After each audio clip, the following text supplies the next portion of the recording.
के साथ शुरुआत करेंगे। ये हज़म नहीं हुई थोड़ी सी बात मुझे, जिस तरीके से आज सुबह ट्रम्प साहब ने वो ट्रूथ सोशल में डाला और मैं हेडलाइंस पढ़ रहा था, cnbc.com पे भी गया मैं पढ़ने के लिए। अब वो कह रहे हैं कि अमेरिका चीन की डील हो चुकी है, लेकिन क्लैरिटी मुझे मिसिंग है। अब मुझे समझ में एक बात नहीं आ रही कि अमेरिका 55% टैरिफ लगाएगा और चाइना 10%। ये हजम नहीं हुआ मुझे। और उसके साथ साथ रेयर अर्थ वो भी देगा, सिर्फ इसलिए कि मैं सब बात मान गया, मैं सब मान गया, सिर्फ मेरे स्टूडेंट्स को आने दो वहाँ पे यूनिवर्सिटी में।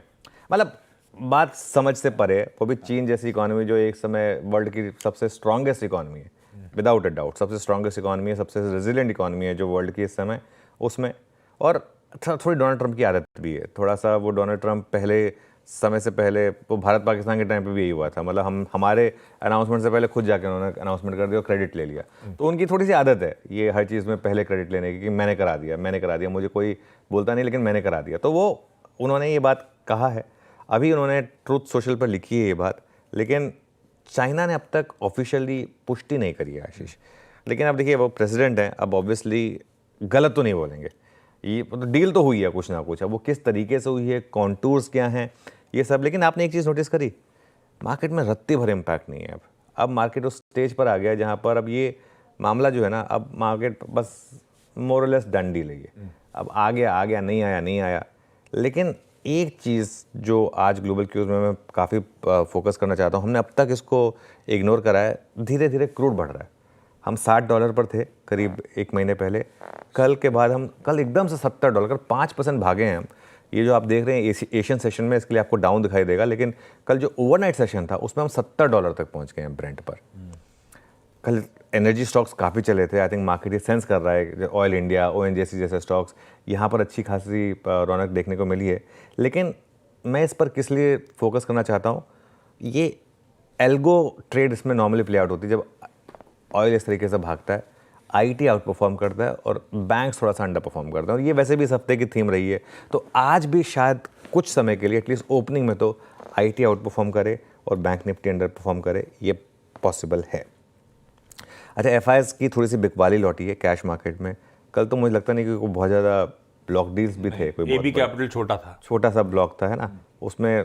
लेकिन जो भी है, कैश मार्केट में सेलिंग है, लेकिन इंडेक्स फ्यूचर्स में कवरिंग है थोड़ी सी, ये इंटरेस्टिंग है। लेकिन इवेंचुअली सब बातों का निचोड़ ये निकल रहा है कि निफ्टी जो है ना, वो अभी भी एक रेंज में है। एक अच्छी चीज़ हुई है, लेकिन ये तो कल का चार्ट है। अगर आप एक महीने का चार्ट देखेंगे निफ्टी का, पहले हमने बात की थी लगातार एक रेंज की, जो वो रेंज क्या थी, वो 24,400 से 24,800 की थी। ये देखिए अब आपकी स्क्रीन पर ये चार्ट, ये पिछले 10 दिनों में जो जिस तरीके का मूव आया है, उसने आशीष एक अच्छी चीज़ कर दी है, ये रेंज को ना ऊपर ले आया है।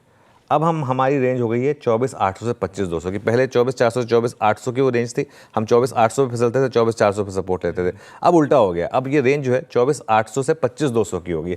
इन वन सेंस ये एक अच्छी चीज़ है, क्योंकि इसका मतलब क्या है, आपने अगर अब ये रेंज तोड़ी अपर साइड पर 25,200 क्रॉस किया और उसके ऊपर जाके बंद हो गए, तो फिर ये रेंज शिफ्ट होकर हो जाएगी शायद 25,200 से 25,600। तो एक ऐसे मार्केट इस तरीके से चल रहा है, ऐसे स्टेयर फॉर्म में, ऐसे फिर ऐसे इस तरीके से चल रहा है मार्केट। तो एक तरीके से ये अच्छी बात है कि जो पुराना टॉप है वो मार्केट का नया बॉटम बन रहा है। हम 24,800 लगातार बात करते थे कि 24,800 की दीवार, 24,800 की दीवार, अब 24,800 सपोर्ट बन गया है, 25,200 वो दीवार बन गई है। जिस दिन 25,200 टूटेगा, अच्छी तरीके से टूटेगा वॉल्यूम के साथ, उस दिन 25,200 आपका सपोर्ट बन जाएगा। और एक चीज़, इंडिविजुअल स्टॉक्स में अभी भी शानदार तेज़ी है, और उसका मैं आपको एक एग्जाम्पल देता हूँ कि आप देखिए कल का मिड कैप इंडेक्स और कल का एडवांस डिक्लाइन। अब मिड कैप इंडेक्स देखकर आप एक बार आपको लगेगा कि कल मिड कैप में पेन थी, क्योंकि मिड कैप इंडेक्स कल 0.5% नीचे था। लेकिन एडवांस डिक्लाइन देखिए आप, सिर्फ इंडेक्स मत देखिए, mid cap, small cap, advance decline देखिए, पूरे दिन ग्रीन में रहा, सिर्फ एक बार बीच में क्रिस क्रॉस हुआ, लेकिन वापस ग्रीन के फेवर में आया और पॉजिटिव ही बंद हुआ कल एडवांस डिक्लाइन। तो मिड कैप इंडेक्स में क्या एक आध स्टॉक का कोई बड़ा वेट है, जैसे मान लो IEX वगैरह की वजह से इंडेक्स गिर गया मान लो, लेकिन ओवरऑल एडवांस डिक्लाइन अभी भी अच्छा है। तो जब तक हम प्रीवियस डे के लो के ऊपर बंद हो रहे हैं और जब तक एडवांस डिक्लाइन पॉजिटिव है, मार्केट में अभी आपको पोजिशनली बुलिश ही रहना है।